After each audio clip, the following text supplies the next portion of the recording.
So what's interesting with America, have you listened to the George Mack episode with Chris?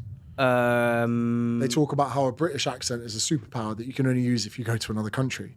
So they don't realize how many British people have this superpower because they don't leave. But then I think that the UK and America, pro rata, have the same amount of smart, well-educated people coming out of universities, yet the UK produces 5 times less comedians. And they have a theory that if you're a comedian in America, you go, hey, I'm going to be a stand-up. They're like, man, that's fucking great. We're going to come to your show, man. Cool. You do it in America, they're like, you do it in the UK, they're like, get a job, mate. You know, get a fucking real job. And George Mack has a theory that the funniest man in the UK is probably in a steelworks factory in Leeds. Whereas in America, he's got his own show. But then on the macro level, we've all got very good crack and chat because of that. Like, you know, you're one of the most hilarious people, like in the pubs and the cultures, because the weather's so great. He would have had his ambitions squished to the point that they go, don't waste your time being a comedian, just be funny at work. Yes. Where in America, they said, don't be funny at work, you can make something of yourself.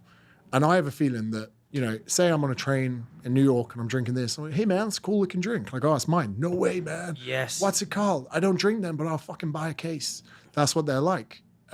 So much of even, well, I haven't got the biggest following in America, but the second you tell someone that you're being entrepreneurial, they love that go-get attitude. Because in the UK, I think they have this kind of zero-sum attitude where if you're doing well, it's because you're oppressing other people. Oh, your business made £1 million. How many people were oppressed for you to do that? Whereas in America, they go, you've got a business, you hire people, you employ, you pay your taxes. God damn, man, that's what we need.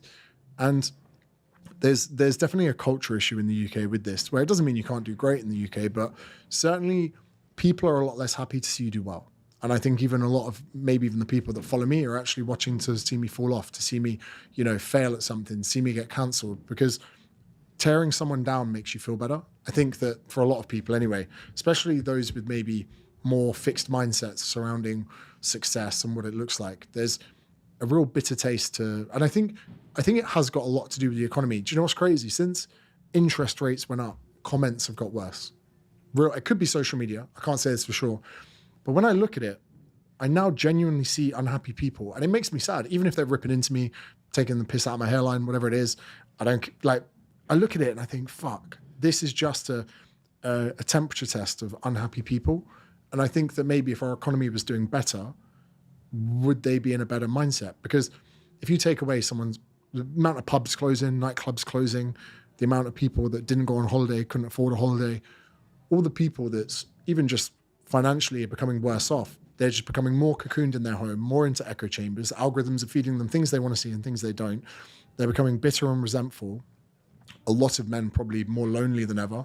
The dating market is only going to make things worse. We have like this perfect recipe for very bitter people. Not to say they don't have the same problems in America, but in the UK, it's not like today, you're not exactly going to go for a walk and clear your head. It's pissing it down with rain and it's freezing. And even my parents have been gaslit.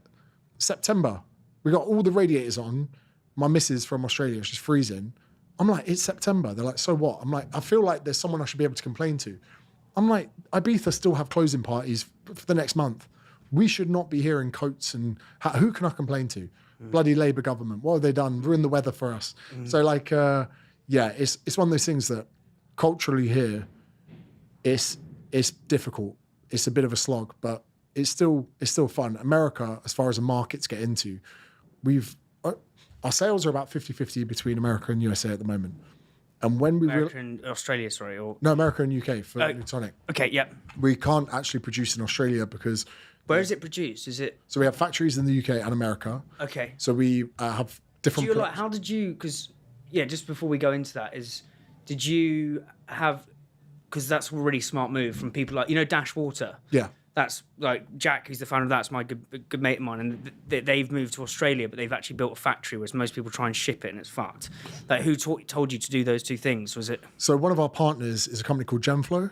Yeah. And Gemflow help creators monetize through products, whether it's supplements, whatever. So they had pre-existing relationships with the factories in both places, which meant that once we had our formulation, we could go to America, find a good factory, work with them, that work with some of the biggest brands. Same in the UK. The cans have got to be different in different territories. We were hoping to launch in Australia as well. However, the TGA, the Therapeutics Goods Association, are you're dickheads. And so even theanine, we have 400 milligrams. In Australia, you're not allowed to have more than 250. So on one nootropic alone, boom, can't produce the drink there. And the shipping is extortionate to get it in. But then when you look at Australia, 27 million people, when you look at America's population, you think, hold on, we could just increase our sales by 10% in America and you're not going to lose sleep over Australia.